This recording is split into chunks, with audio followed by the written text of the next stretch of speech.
Hello. I just filmed this entire intro and I went to stop the recording. I hadn't started recording. So I guess we'll do that again. Okay, so as I'm filming this right now, it's only been about 2 weeks since you've had a video from me. But it's been about a month since I've filmed anything because at the time I was 2 weeks ahead of my filming schedule. But a whole bunch of stuff happened and I had to take like a month off. So nothing like bad, it was just stuff that came up, like a random impromptu family visit. They came here and stayed for a week, so I couldn't film anything. Things like that. Nothing like traumatizing, but anyway, I have not been filming for the month, but I have been working on those keychains, and not only have I been working on them, I have finished them. Here is one of them done, and even I have the actual key rings on them and everything. So I am very happy with how they have turned out. I'm actually kind of glad that the first ones didn't work out because I like the blue much better than that pink. So happy little accident. I do still need to photograph them for the listings, but for the whole last week and the next coming week, we are expected rain every single day and it's cloudy every single day. So the light hasn't been great, so I haven't been able to do that just yet. But I can go ahead and do the other parts of the listing. That way I can just save it, and then when I can get the photos done, all I have to do is put those on and get them out there. That's where we are with those, so yay. Okay, I had to move. I feel like I'm really close to the camera, but I don't know. Anyway, the other projects I'm going to be working on are bookmarks and a new pattern. So the bookmarks, I kind of had this idea of making bookmarks that double as reading trackers, and I had like 2 different kinds of trackers that I was thinking about making. I wasn't really sure which one people would like more, so I put out a poll both here on the community page and then also in my Instagram stories, and Instagram voted for one version and then YouTube voted for the other version, and if I were to combine the polls, it's 50-50. So it really was not helpful at all. I think that I'm gonna start with the tracker that's just a book tracker. So I have 2 different ones. First one here, I haven't printed it out, so I'm just gonna pop it up on the screen for you. But the first one is the books read with that bookmark tracker. So it has spaces for 30 something books, a little over 30 books, for you to write like the title, the day you finished it, and fill in a star rating. So I think I'm gonna use that one first just because it's not like a dated thing. And then the second one was a days read in a year tracker. So because I would probably have it be per calendar year, I think I'm gonna wait on that one until the closer to the end of the year, so that maybe you could buy it for like Christmas or something to be used, you know, in January. But that one you could fill in like the specific days of the month that you read, or you could just use it as a counter, and like at the end it would be kind of a bar graph of the days that you read in a year. The front design I wanted to be really simple just to keep the cost down, because obviously you have a limited time or period or, you know, session of using that bookmark, at least using it as a tracker. You could continue using it as a bookmark if you wanted, but the tracker can only be used for, you know, a set number of books or a 1-year period, you know. So I wanted to make sure that the front was simple so that it doesn't take me forever to make, because the longer it takes me to make something, the more it costs, because obviously I have to get paid for my time, you know? And then also, I've been playing around with regular bookmark. Yesterday I've been playing around with different ways of binding them than I did the first round. So I'm still playing around with that. And then I also, because I have not released a new pattern this year, and I think I only released one pattern last year, I have been working on a collection of patterns, and I only have one left to finish. Now, you have seen these in previous like reading vlogs. I've never featured them and said, showed them to the camera and say, hey, look what I'm working on. But you've seen me working on the other ones. But I have one left, which is this guy. Yes. Okay. So I have to finish this one. And the collection is going to be called Elemental Magic. I love the idea of seasons and elements, and especially like in fantasy books, I love it when a magic system is based in the elements. So it's kind of like where this whole thing came from. And so I've already finished Water, Fire, and Earth, and this is, hopefully, of course, you can tell this is air. Even though, if you think about it really hard, this is also technically water, since clouds are water. But we're not going to think that deep about it, okay? So I want to finish this and get that pattern made and out. My goal is at the September at the latest. I would maybe like it at the end of August, but September is my ultimate goal, so that this will be a nice fall Halloween release. I also, for a few years now, have been wanting to make stickers that coincide with my patterns, and I've had these designs made again for a couple of years now because I've been wanting to do this, but I have the sticker designs that match my October trees with spiderwebs pattern, as well as one that goes with my latte pattern. So I want to at least do a test run of sticker making on the Cricut, just to see how I like it, and if I like them, then maybe I'll also start adding stickers to the shop as well. So those are kind of my projects I have on the go at the moment that you're going to be seeing over the next several vlogs, I'm sure.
Yesterday, I did a whole lot of planning with like choosing colors and changing patterns. So I don't know about you when you're in your sort of creative flow, when you're trying to plan things out.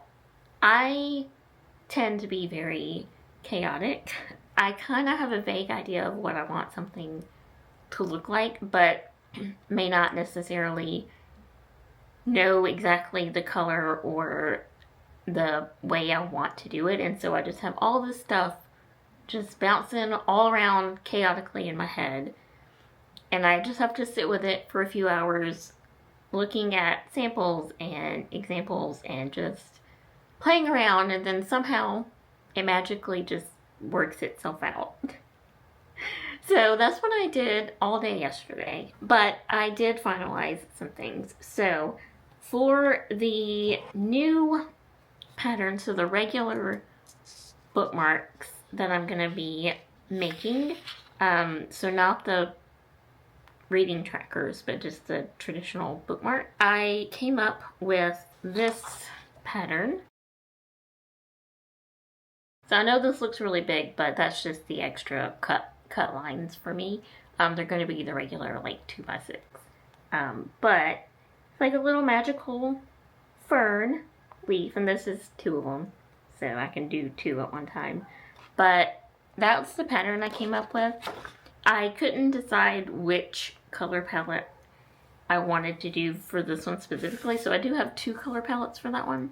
Now for these ones, I want to do a dark version, like dark backgrounds.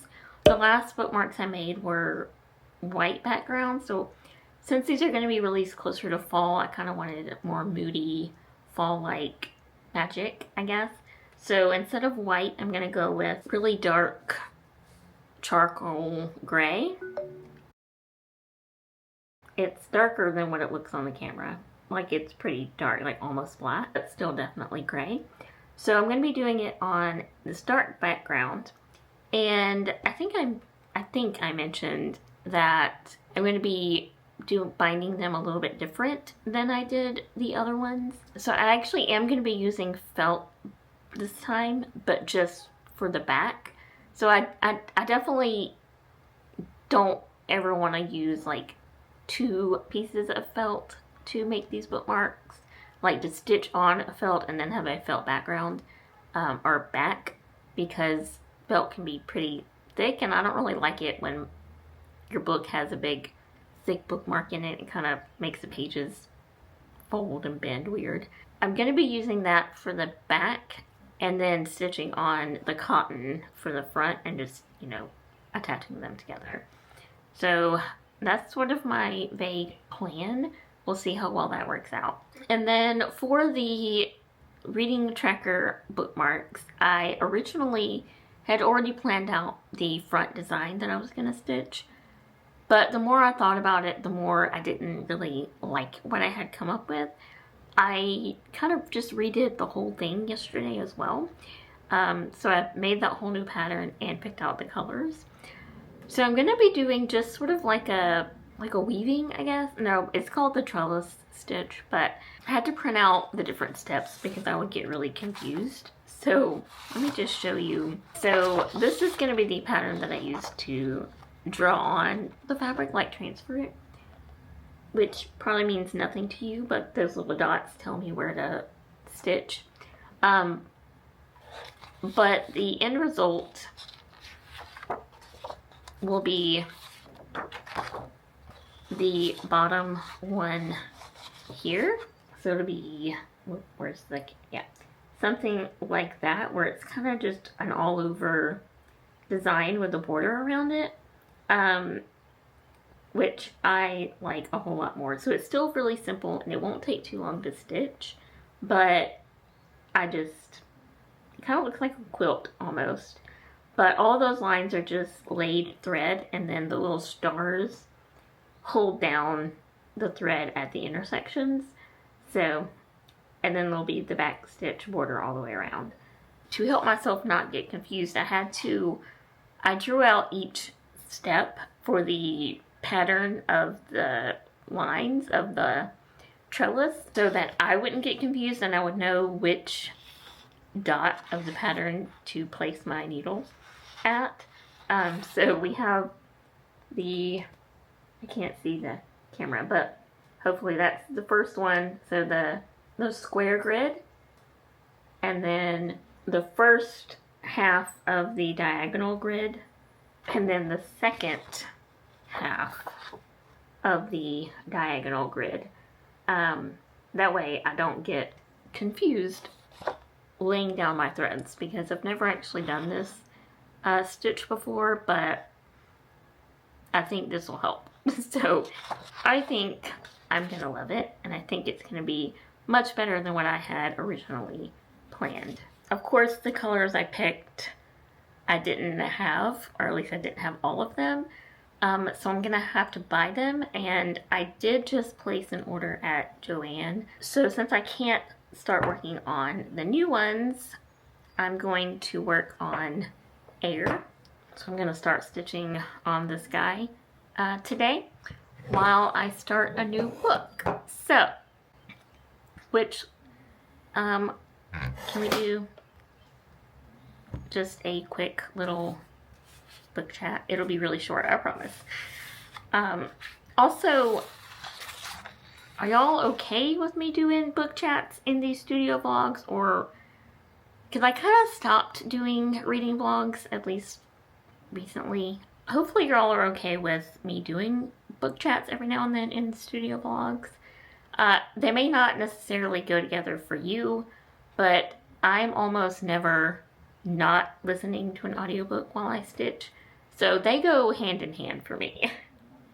So anyway, I think the last book I told you I was going to be picking up and reading was Tripping Arcadia by Mayquist, I think. And I did end up really enjoying that one. So that was it was a quintessential dark academia. Like, it had everything you want in a dark academia, except that it wasn't actually set at a school or in a traditional academic setting. So I would still classify it as a dark academia just because it does follow all the sort of expected tropes within it. Like, it was dark and gothic and lush and lyrical, and it had obsession and debauchery and just the all-consuming obsessions with learning and things that you have learned and using them. So it is still, I consider it full-on dark academia, even though it's not out of school. But I really enjoyed it. I didn't give it 5 stars. I probably gave it like probably 4.5 stars. Like, I really enjoyed that one. So we're following this girl, I think her name was Lena. I'm terrible with character names, but she is a med school dropout. So she dropped out of med school, and after she did that, she went to live with her aunt in Italy, I think, where she was helping her work in her lab and her garden. And she did that for a couple of years, but her dad got injured at work, and so he was laid off. And so they asked her to come home and help out the family, get a job and stuff. So she did, and she lands this job as a medical assistant to this private doctor in this very prestigious, very wealthy family. And so it kind of just falls into her kind of being obsessed with these people and just really wanting to, even though they're quite awful humans, it's like you're drawn to the small, dark clique. Like, you want to be a part of their group and you want to experience their lives and like live the way that they do with their money, and they can do anything because they're rich and they can get away with it and all the awful things that they do. And then, but also at the same time kind of wanting to take them down because of it. And it was just so good. And like I said, it was so lush and dark and gothic and just all consuming. And it was really good. So highly recommend that one. And then I did finish the book I was buddy reading with my cousin, and it was fine. Like, she definitely needed an editor, like not just for proofreading, but actual help with story lines and pacing and continuity. Wow, that was hard to say. But overall, it was still enjoyable. I did really love the characters. So I probably will at least give the second book a chance, because it comes out, I think, in September. So we'll see where it goes. But very YA, which it was called Legends of the Wildling. I think I forgot to say that, by Brittney Brewer. And so now for the book I'm going to be reading. So a couple of weeks ago, or a couple of weekends ago, I went to Literary Ink, which is a bookish tattoo convention. And they have, of course, all kinds of tattoo artists there displaying their work, and you can go and get work done while you're there. And then there are other vendor, like craft vendor type things there. And also authors. There were several authors there. Most of them were like self-published authors, but there were at least one there that is a traditionally published author. And so when I was going through like where they have the authors, the author alley is what they called it, I saw the table draped in this book that I had within like the last week or two before going to this convention, added to my list of like books I'm interested in and want to read. So I saw like the banner on her table had this book, and I was like, oh, yay. But she didn't have any there for me to buy. She was just there, I guess, meeting and signing. So I was like, okay, well, that's fine. But as soon as I left the author alley and like rounded the corner into the rest of the convention, right there beside it was one of my local independent bookstores. They had a table there, and they were selling books, and they had the book. So I bought it from them, and then went back around the corner and got it signed by the author. Okay, and the book is Bloom by Delilah S. Dawson. So look at this cover. Does that not? It is just a little novella. It's not like a full novel. It's really short. It's just a novella again. And I don't know the exact plot. And I don't want to know too much about it because it is so short, but it's basically a sapphic romance that turns very dark. I don't know in what way, but judging by that cover, and the person down there, my guess is maybe cannibalism is involved. I don't know. So I'm very intrigued and very excited about this one. I do have the audiobook on Hoopla, so that's what we're going to do today. We're going to listen to this book and work on air.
Can you hear him snoring?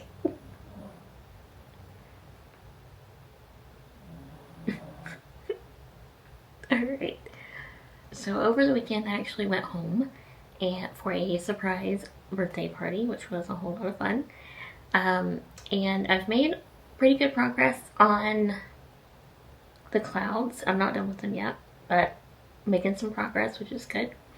And I finished my book, which was okay. So everything is still in progress, but I've already started editing this, and it's already just about 30 minutes long. So I'm gonna go ahead and wrap up this one and then go ahead and just start the next one. So if you have made it this far, leave me a balloon for the birthday party, And as always, I thank you so much for being here, and I hope that means I see you soon.